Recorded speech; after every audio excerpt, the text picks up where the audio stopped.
Senhor é bom.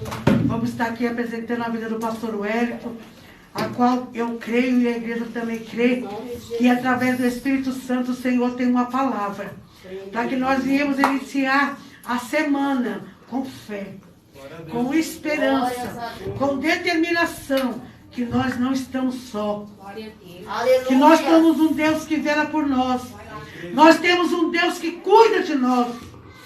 Deus, eu entrego aqui, Jesus querido, a vida do teu filho em tuas mãos. Cobre, Senhor amado, pastor Wellington com as tuas mãos. Que toda retaliação venha cair por terra. Usa ele, Pai, como instrumento em tuas mãos. Porque foi ele que o Senhor escolheu neste culto de domingo, Pai, para trazer uma mensagem em nossos corações. Ser com ele é o que nós te pedimos, em nome de Jesus. Glória a Deus, aleluia, Jesus. Glória a Deus. Levanta só mais um pouquinho aí pra mim. Mais um pouquinho só, coisa mínima. Aí, pronto. Amém, amém, tá certinho. Eu quero saudar a todos com a paz, com o amor e com a alegria de Cristo. Amém? Amém. Glória a Deus, louvado seja nosso Senhor e Salvador Jesus Cristo, com esse privilégio de sermos igreja, com esse privilégio de estarmos juntos, com essa graça de nos alimentarmos com a sua palavra e sentirmos a sua presença na adoração. Como a bispa bem colocou, ontem nós tivemos um presente aqui, casamento do Diego e da Milena. O Senhor nos presenteou com um momento muito especial e nós louvamos a Deus por isso. Creio que agora estão se curtindo, descansando um pouquinho, mas muito em breve estarão conosco novamente. Para todos que nos acompanham nessa transmissão ao vivo, que Deus abençoe o seu lar. E todos que podem, vai abrindo a sua Bíblia no livro de João, no seu capítulo de número 8. Como a minha esposa aqui já testemunhou, enquanto os irmãos localizam, capítulo 8 do livro de João, eu quero dizer que realmente foram dias bastante difíceis. Nós tivemos que nos ausentar mais uma vez por conta desse Covid que acometeu minha sogra, meu sogro. Passamos ali por situações dolorosas. O Senhor recolheu a vida do meu sogro e eu, estando ali ao lado da minha mulher, pude ver, participar do seu sofrimento, assim como da minha sogra, dos meus cunhados. Irmãos, eu não tenho ideia do tamanho da dor que sentem neste momento. Minha esposa, Vitor, meu cunhado, o Tony, meu cunhado, minhas cunhadas, os meus sobrinhos. Se eu, sendo genro, realmente sentir forte, imagine eles que são filhos, né? Imagine ela que é esposa, como a minha esposa bem dividiu aqui no casamento, somando namoro, noivado, casamento, são quase 48 anos juntos. Então, para a gente não foi nada fácil, não está sendo, mas nós queremos agradecer cada manifestação de carinho, cada mensagem de apoio, cada manifestação que as pessoas demonstraram estar conosco, carregando esse momento, chorando junto com a gente. Deus abençoe a todos. Mas também eu quero convidar os irmãos para que estejam conosco, seja nas transmissões online, mas nos cultos presenciais, nós estamos tomando todos os cuidados. Por favor, estejam conosco, porque nós precisamos, mais do que nunca, ser igreja, estarmos juntos. Amém? Amém. João, no seu capítulo de número 8, versículo 1 ao 11, diz assim: Porém, Jesus foi para o Monte das Oliveiras e pela manhã, cedo, voltou para o templo. E todo o povo vinha ter com ele, e assentando-se os ensinava. E os escribas e fariseus trouxeram-lhe uma mulher apanhada em adultério. E, pondo-a no meio, disseram-lhe: Mestre, esta mulher foi apanhada no próprio ato adulterando. E na lei nos mandou Moisés que as tais sejam apedrejadas. Tu, pois, que dizes? Isso diziam eles, tentando-o para que tivessem de que o acusar. Mas Jesus, inclinando-se, escrevia com o dedo na terra, e como insistissem, perguntando-lhe, endireitou-se e disse-lhes: Aquele que dentre vós está sem pecado, seja o primeiro que atire pedra contra ela. E, tornando-se a inclinar-se, escrevia na terra. Quando ouviram isso, saíram um a um, a começar pelos mais velhos até os últimos, ficaram só Jesus e a mulher, que estava no meio. E, endireitando-se Jesus e não vendo ninguém mais do que a mulher, disse-lhe: Mulher, onde estão aqueles teus acusadores? Ninguém te condenou? Ela disse: Ninguém, Senhor. E disse-lhe Jesus: Nem eu também te condeno. Vai e não peques mais. Amém? Podeis assentar em nome de Jesus. Tema da mensagem de hoje: como lidamos com as falhas. É engraçado, irmãos, que durante a semana eu orando, pedindo para Deus direção para esta mensagem, eu estava indo numa direção completamente diferente.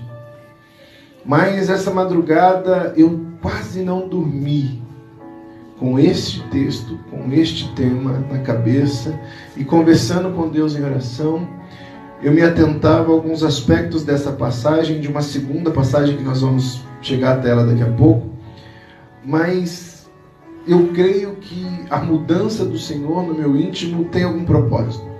Como a bispa bem colocou, os que aqui estão, o Senhor quer falar dessa forma com você, e aqueles que nos acompanham pela transmissão, o Senhor tem algo a ministrar sobre suas vidas. Se em algum momento essa gravação chegar até você, é porque o Senhor tem algo a lhe instruir com este texto. Como nós bem sabemos, essa é uma passagem extremamente conhecida. Num dado momento em que o Senhor volta do monte, vai ao templo,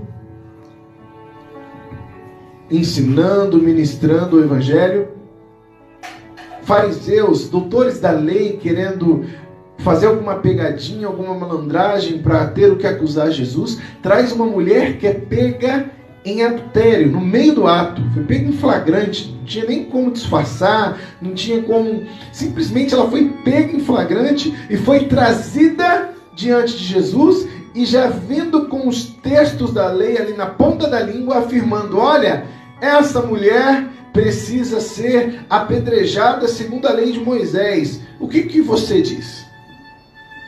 O que você diz? Qual é o seu ensinamento? E Jesus, num ato de tamanha mansidão, simplesmente que estava escrevendo no chão, se levanta, olha para aquela multidão e com poucas palavras ensina uma eternidade de informação, de profundidade, de ensinamentos para todos nós. Aquele que não tiver pecado pode apedrejá-lo. Nessa hora, um a um, vai deixando as pedras que estavam já nas suas mãos e começam a sair, até que fica só Jesus e a mulher. Nessa hora, Jesus volta, depois de estar escrevendo mais uma vez no chão, ele volta a ficar ereto e pergunta para a mulher: cadê aqueles que estavam te acusando? A resposta, como nós bem sabemos, foram embora, Senhor. Não estão mais aqui. Eu também não te condeno. Vai-te e não peques mais. Aleluia. Aí, diante desse contexto, me vem exatamente essa pergunta: como que nós lidamos com a falha? Com as falhas? Como nós lidamos com situações de conflito, com situações difíceis? E quando eu me fazia essa pergunta, na madrugada de hoje, isso era 5 e pouco da manhã, irmãos, o Senhor me fazia notar que nessa história nós poderíamos dar atenção a diferentes personagens deste contexto. A palavra diz que essa mulher foi pega em adultério. A palavra não diz se ela era casada e adulterou, ou se o homem que ela estava casado era casado e adulterou com ela. Então vamos imaginar que fosse essa segunda realidade, que aquele homem era casado com uma mulher e foi pego com aquela mulher. Você já parou para imaginar como que isso chegou até a esposa daquele homem? Ou ao contrário, ao marido daquela mulher? Como que esses poderiam lidar com esta falha, com este pecado, com essa situação difícil? Como que aqueles que foram traídos, ou aquele ou aquela que foi traído, poderiam agir? Como que eles responderiam a isso? Ou quantas e quantas situações aquela multidão que estava com as pedras, cada pessoa pode ter vivido de pecado, que a única diferença é que aquele não foi público, não foi notado, não foi pego em flagrante. Ao ponto de quando o Senhor falar, quem não tiver pecado, atira a primeira pedra. E eles, eu fico imaginando o constrangimento daquelas pessoas que estavam ali alvoroçadas que, para que, segundo a lei, apedrejasse aquela mulher. Começa a soltar as pedras e começa a sair. Imagina o que passou pela cabeça daquelas vidas. Aleluia, Jesus. Meu Deus. Agora, eu trago a pergunta para nós. Quantas e quantas vezes nós falhamos? Quantas e quantas vezes nós tivemos vergonha de nós? Quantas e quantas vezes nós erramos? Quantas e quantas vezes erraram com você? Quantas e quantas vezes te ofenderam, te chatearam, te maltrataram, te desrespeitaram, foram infiéis com você, fizeram coisas nojentas ao seu respeito? E a pergunta que fica é: como que nós lidamos com isso?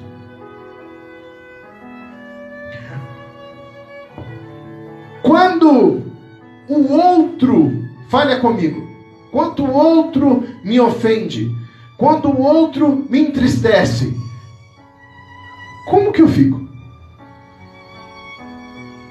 Como que eu devo agir? Segundo a palavra de Deus.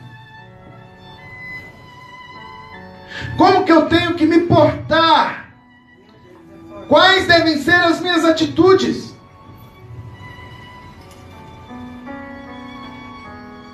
Aí fica mais uma pergunta.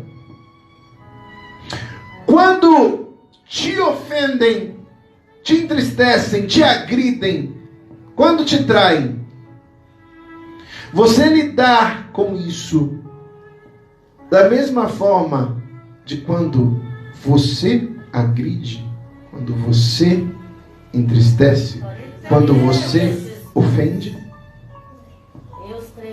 Ou como essa multidão, enquanto eles não olharam para dentro de si, Enquanto eles não repensaram, não voltaram um filme na sua vida, e falaram assim, opa, eu também pisei bastante no tomate. Mas enquanto não ocorreu essa reflexão, o desejo era de fazer justiça, era de agredir, era de eliminar uma vida, acabar com uma história. Meu Deus. Nós já quisemos acabar com histórias da mesma forma? Nós já quisemos excluir pessoas da nossa vida? E até nisso o Espírito Santo me fez pensar essa noite. Porque, de fato, irmãos, vão falhar conosco. De fato, nós falharemos com outros. Mas quando falharem conosco, primeiro, como que nós vamos agir? Vai doer? Pra chuchu. Vai decepcionar? Pra caramba. Vai nos entristecer? Demais. E a partir daí, o que você faz? Vamos colocar no papel de quem foi traído naquele dia. Aleluia, Jesus. O mal já chegou até você. Quais os cuidados? Aqui está um grande dilema. Porque o próprio Jesus ensinou 2 pontos importantes naquele momento. Primeiro, ele chama as pessoas à reflexão. E aí cabe nós, quando nós somos atingidos por uma ofensa, por algo que nos entristece, por algo que nos ofende, que nos magoa, a primeira reflexão que nós temos que fazer é: e eu magoei pessoas? Eu ofendi, eu desonrei pessoas. Segundo ponto, ali está uma vida, ali está uma história, em que o mal conseguiu vencer ao ponto de fazê-la cair, ao ponto de ridicularizá-la publicamente, ao ponto da história dela nunca mais deixar de ter aquele fato como lembrança. O que eu vou fazer com essa vida? Eu vou pisar na garganta dela? Eu vou excluí-la da minha vida? Ou eu vou pensar, como eu também falhei inúmeras vezes, e eu preciso de perdão, eu vou perdoar. Mas aí, Jesus não apenas convida essa reflexão com esse texto, não apenas diz, olha, pode jogar pedra quem não tem pecado, mas ele também diz, eu não te condeno, então eu não posso condenar ninguém. Aleluia. Aleluia, Jesus. Mas vai e não peque, ou seja, eu aconselho para sair daquela situação. Eu não passo o pano, eu não digo que aquilo é bom, Eita Deus. eu não digo, ó, continua aí que tá lindo. Eu não te condeno, mas vai e não faça mais isso. Muda de trajetória, muda de escolha. Quem que a gente escolhe ser quando nos deparamos com essas falhas? Fica a pergunta. Nós queremos ser como Jesus, que não condena, que aconselha, que traz uma reflexão e fala assim, como é que é o seu passado?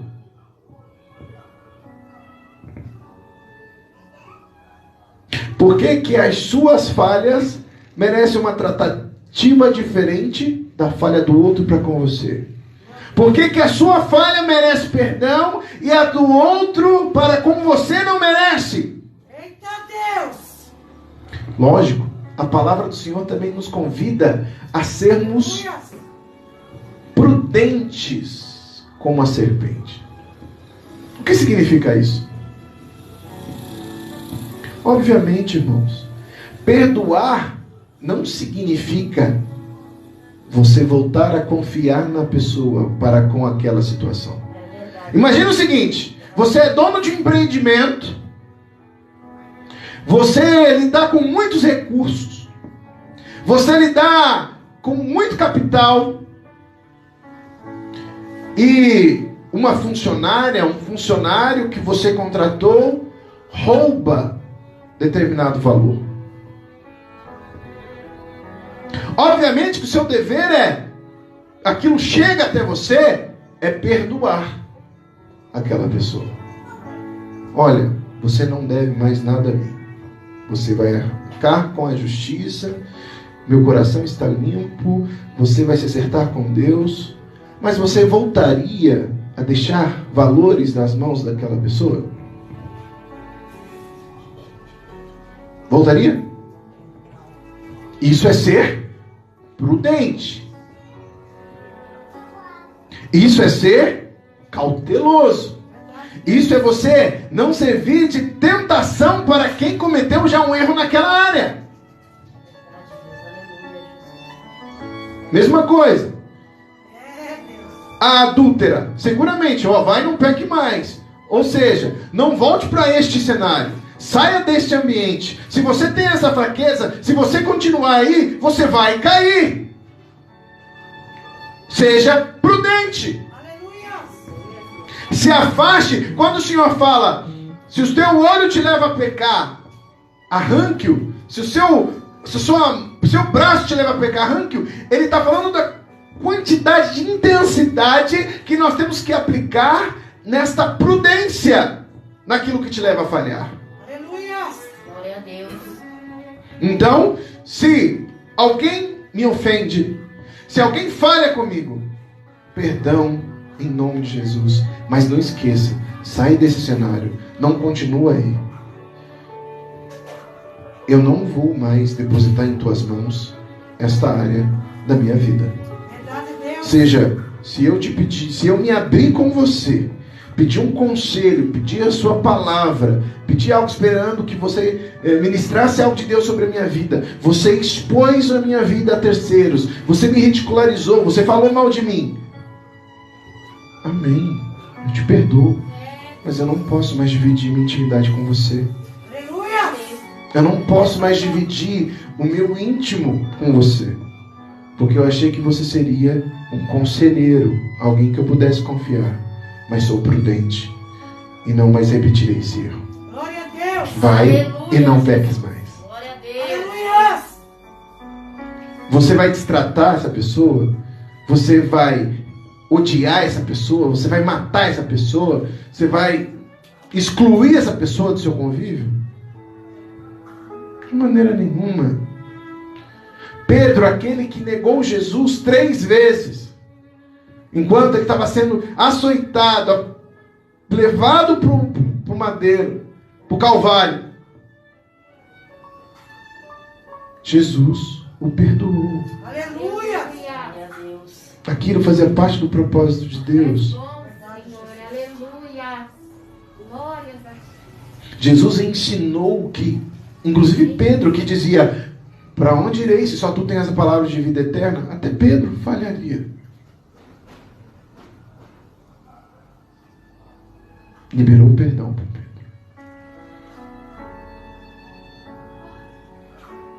Então, quem nós escolhemos ser nessa história? O que acusa, o que agride, o que ridiculariza, o que expõe, o que constrange? Ou aquele que perdoa, traz a reflexão e aconselha? É impressionante, irmãos, nós temos uma tendência muito grande a minorizar as nossas falhas e nunca esquecer da falha do outro. No casamento, isso é determinante. Porque o fato é, você vai se deparar com falhas, seja sua ou do seu cônjuge, ou de ambos, muito provavelmente. O ponto é, isso vai ser perdoado e esquecido, sendo cuidado para que aquilo não volte, ou que você lute contra aquele mal que insiste em habitar no seu matrimônio, ou você vai sempre reviver aquilo, você vai sempre trazer aquilo à tona, você vai sempre ressentir. O que é ressentimento? É você sentir de novo. É você trazer à tona aquele sentimento gerado nas experiências de falha que te aconteceu na vida. Ser prudente não é ressentir. Ser prudente é tomar os cuidados. Ou vai, não peque mais, não vai nessa direção. Aí está errado. Não repete o erro, não vai fazer as mesmas coisas. Muda o ambiente. Seja prudente. Não conviva nos mesmos lugares. Mas agora, o ressentir é algo extremamente destrutivo. O que é ressentir? Cleito falhou comigo. Cleito me ofendeu. Cleito, com aquele tapão que ele dá no carrão, ele me deu uma bufada na orelha, que eu fiquei 2 semanas com a orelha sem ouvir. Um exemplo. Passa um mês, o Cleito fala assim: meu amigo, posso conversar com você? O que o ressentimento faz? Alimenta o orgulho, a vaidade. Não quero falar com você. Você não existe mais para mim.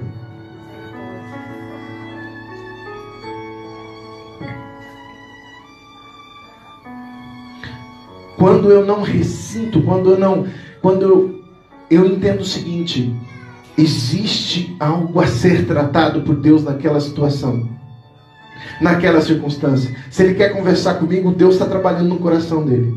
Alguma coisa Ele quer falar sobre o que a gente viveu. Tá bom, Cleito, a gente conversa. Só amarra a mão direita, por favor. Aí a gente vai conversar. Ele vem e fala: fiquei nervoso, perdi o controle, queria que você me perdoasse. Claro, irmão. Puxa. Se eu me liberto do ressentir, o meu coração está livre para perdoar. Aleluia. Se eu não alimento a necessidade de estar sempre por cima, ou seja, ele errou, agora eu vou tripudiar nele. Não, agora você deu a bufa, meu amigo, eu vou... Então, você quer me perdoar? Então vira o lado direito aí agora, que eu vou sentar a mão em você agora. Você quer me perdoar? Você vai ter que sentir a mesma dor que eu senti quando você me deu a bifa. Pior que é difícil ter a mesma dor que ele dá nos outros, né? Mas tudo bem. É, Deus. Agora, quando você se libera do ressentimento, fala assim: eu te perdoo, Cleito, em nome de Jesus. Só que, por favor, eu nunca mais vou ficar na reta da sua mão direita. Eu nunca mais vou ficar do seu lado direito. Quando eu perceber que você está nervoso, eu vou me afastar de você pelo menos 5 metros. Combinado? O que significa isso? Eu perdoei, mas fui prudente. Glória a Deus! Eu perdoei, não fiquei no mesmo ambiente. Limpei meu coração de todo ressentimento, de toda mágoa. Limpei meu coração, porque isso só nos prejudica. Existem pessoas que fatos de 5 anos atrás, 10 anos atrás, 20 anos atrás, impede de que ela fale com alguém. Impede que ela conviva respeitosamente com ninguém. Eu não preciso... Vamos voltar para o exemplo do Cleito. Se ele me der uma bifa, lógico que a gente não vai voltar a ser os melhores amigos do mundo, muito provavelmente. Mas eu não posso alimentar ódio, mágoa, ao ponto de não tê-lo como irmão em Cristo. Aleluia! Aqui está a maior renúncia da vaidade, do orgulho. Como a gente vai tratar isso? Olha o que a Bíblia nos ensina em Gálatas 6, versículos 1 ao 3. A palavra diz assim, Gálatas 6, versículos 1 ao 3. Irmãos, se algum homem chegar a ser surpreendido em alguma ofensa, ou em algumas traduções falha, vós que sois espirituais, encaminhai o tal com espírito de mansidão, olhando por ti mesmo, ou seja, olhando para você, para o seu passado, das suas falhas, para que não sejais também tentado, ou seja, você não vai se envolver com aquela situação, você não vai deixar ser movido por aquilo de mal que aconteceu. Levai as cargas uns dos outros, e assim cumprireis a lei de Cristo. Por que alguém se cuida ser alguma coisa, não sendo nada, engana-se a si mesmo? O que significa isso aqui? Quando eu assumo um papel que não me cabe, de juiz, de querer fazer justiça, de querer revidar, de querer expor, ridicularizar, querer agredir também aquele que me agrediu. O que é dar outra face? Eu já preguei isso aqui há muitos anos atrás. Quando te batem numa face, o que é virar? Não é simplesmente te permitir que te agridam do outro lado. É você mudar de direção. É você sair daquela circunstância, porque ali não vai ter nada que te edifique, não vai ter nada que acrescente. Ódio, mágoa, ressentimento, rancor não acrescentem nada em nossas vidas. Glória a Deus. Como lidamos com as falhas? Primeiro, temos que perdoar. Segundo, temos que chamar a pessoa à reflexão. Olha para o seu passado. Olha onde você está. Vai continuar aí? Aconselhe. Saia disso aí, não faz mais isso, não peca mais, não falha mais nessa direção. Seja prudente, não repete as circunstâncias que te levou a cair aí. Não repete as circunstâncias que te levou a alimentar isso dentro de você. Quero dar um exemplo aqui. A minha esposa, em lágrimas, dividiu com vocês a angústia que ela, seus irmãos e sua mãe estão vivendo. Acabou de enterrar um ente querido. Nós estamos no meio de uma pandemia. E eu falava com a minha esposa esses dias. Você sabe o que nos tranquiliza? Que nós tomamos todos os cuidados. Nós tomamos todos os cuidados. Agora imagine se fosse o contrário. Vou até acrescentar aqui. Ela mesma dividiu isso comigo e com os meus filhos. Honrei, cuidei até o fim. Me dediquei. Agora imagine se fosse o contrário. Imagine se a Érica tivesse sido uma má filha, que não respeitasse, que não honrasse, que não cuidasse, que na época dessa pandemia, que me cuidar que nada, que máscara que nada, vou sair agarrando todo mundo que eu ver na rua, vou abraçar, não tô nem aí. Imagina se o pai dela, que veio a falecer, fosse embora com a Érica com esse histórico.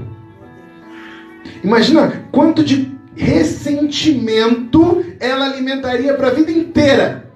Quantas pessoas veem pais, mães, filhos irem embora, depois ser revisitado por uma culpa, por um...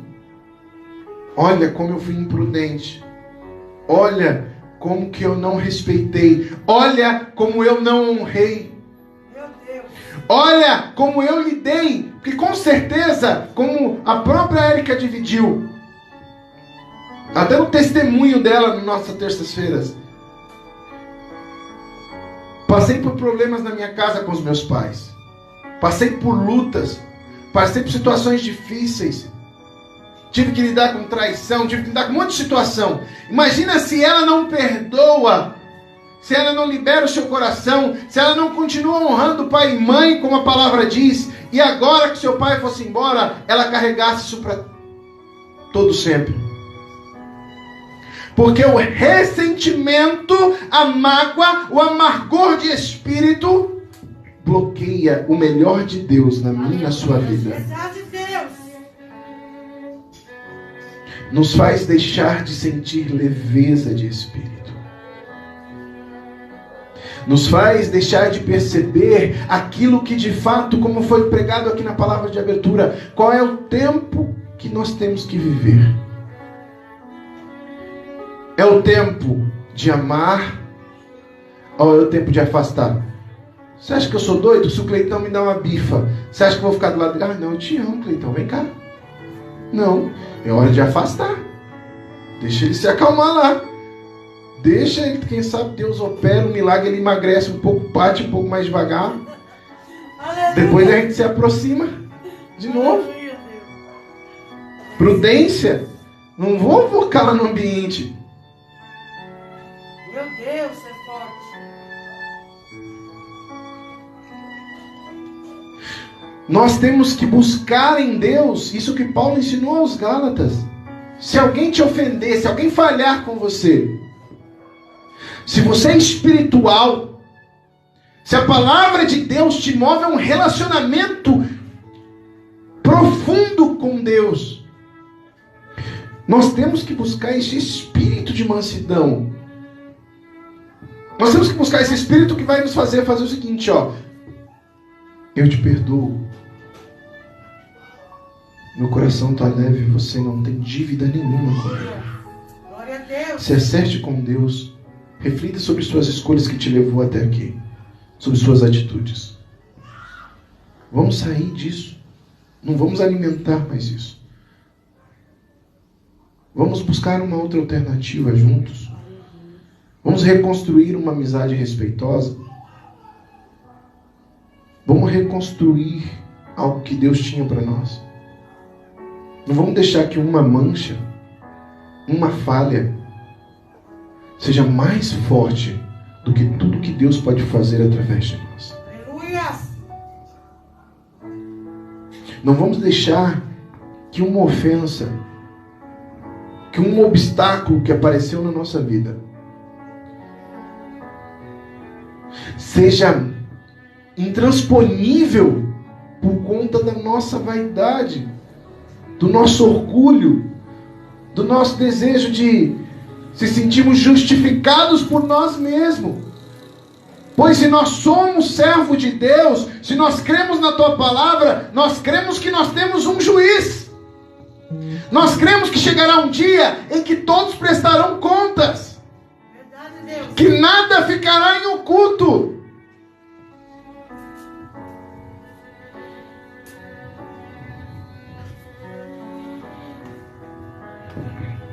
Sejamos prudentes, sim. Sejamos cuidadosos. Até porque não estratégicos, para não alimentar ambientes e circunstâncias que nos levem a voltar a falhar. Mas não deixe que nada domine a sua vida ao ponto de você ficar ressentindo, remoendo, realimentando maus sentimentos, ficar se martirizando por conta do passado. A única coisa que a gente não tem domínio, as únicas coisas que a gente não consegue trabalhar, é no que já aconteceu e no que acontecerá. Mas você pode começar hoje a mudar o seu anterior. E se você, num exercício de humildade, se você, num exercício de percepção de que eu não consigo lidar com essa situação difícil na minha vida, de perdoar, de prosseguir, existe um Salvador, um Cordeiro, que foi mudo ao matadouro. Obrigada a Deus. Que pagou um alto preço.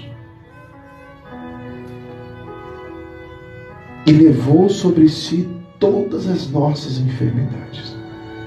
E essas enfermidades não é só física, é também emocional.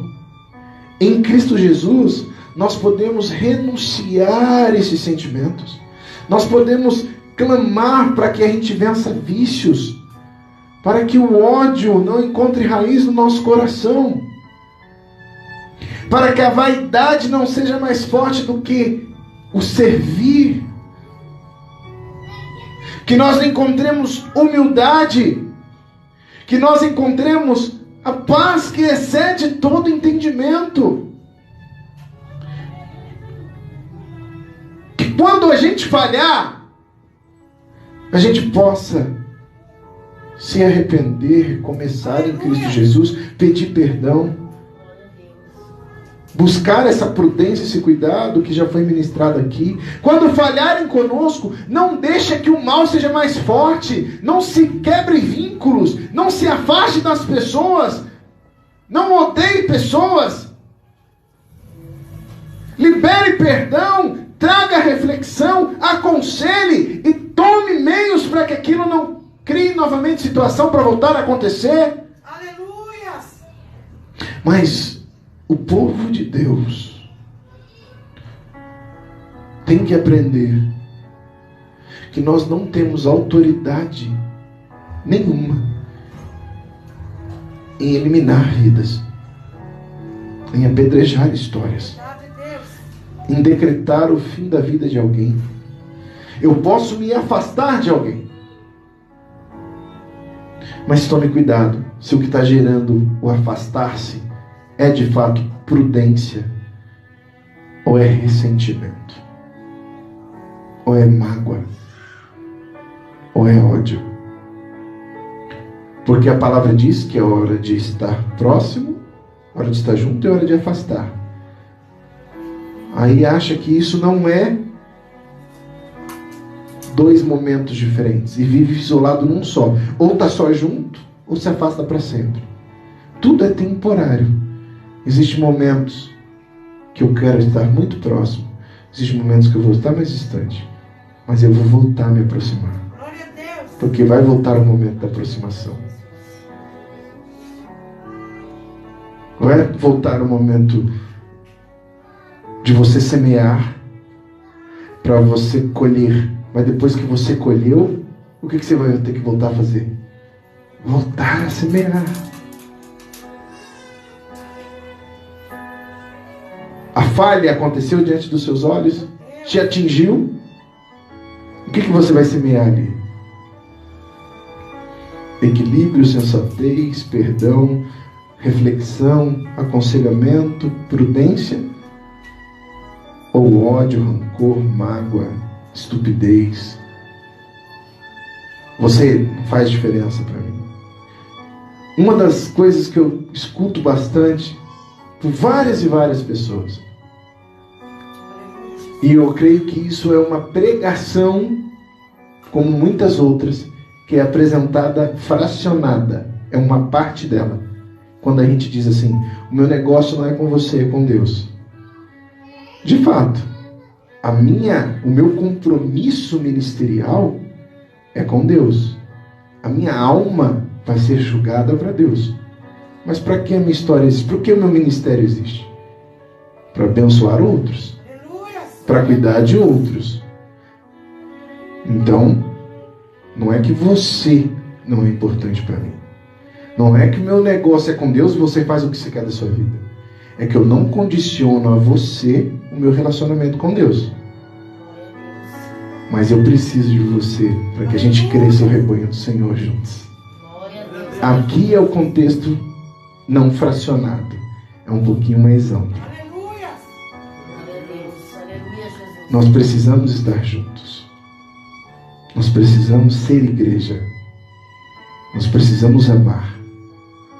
Nós precisamos perdoar. E nós precisamos aprender a como lidar com as falhas, sejam nossas ou de outras pessoas que nos atinjam ou atinjam a terceiros. Obviamente que a palavra de Deus nos ensina situações em que nós temos que deixar a pessoa. Qual situação é essa?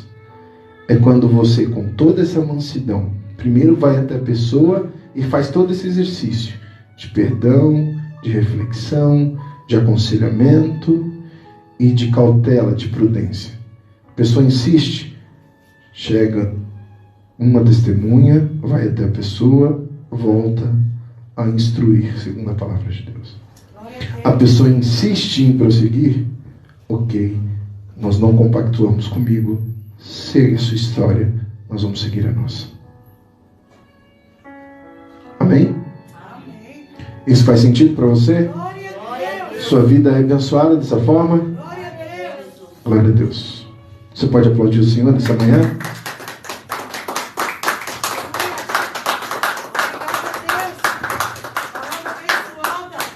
Glória a Deus. Como lidamos com as falhas? Fica essa mensagem, fica essa reflexão, fica essa pergunta. como lidamos com as falhas. Que Deus nos ensine. Fique em pé um pouquinho, eu quero orar. Glória a Deus, obrigada, Jesus. Profetizando sobre nossas vidas, por favor. E na sequência nós encerramos mais este culto. Aleluia, Deus. Senhor nosso Deus, nós te amamos. Senhor nosso Deus, nós te glorificamos. Nós dependemos de ti, queremos aprender com a tua palavra. Precisamos, Pai, que tudo que o mal quer operar em nossa mente com dardos inflamados sejam anulados para a glória do teu nome. Por isso, Senhor Jesus, eu elevo os meus olhos para o alto, Senhor, e eu creio que daí me virá o socorro. Por isso eu peço, ao estender as minhas mãos aos céus, que o Senhor libere um azeite, uma unção poderosa nesta manhã de domingo, e que eu, ao estender a mão na direção de cada um dos meus irmãos e irmãs que aqui estão, assim como aqueles que nos acompanham por essa transmissão, o Senhor possa estar abençoando, fortalecendo, guiando, ensinando a como nós possamos nos portar, como nós podemos lidar com as falhas que acontecem na nossa trajetória, sejam nossas, sejam de outros, sejam de pessoas próximas, pessoas distantes. Quando isso nos acomete, como que nós podemos fazer, Senhor? Libera esta consciência, libera esse conhecimento, essa estrutura espiritual e psicológica, nos dê equilíbrio, nos dê mansidão, nos dê capacidade de ir ao encontro dessas pessoas com sabedoria e ministrar sobre a vida dela, assim como nós pedimos para que outros, quando nós falhamos, venha sobre nós com o mesmo espírito de mansidão, nos ensinando a como nos portar e a como te honrar, em nome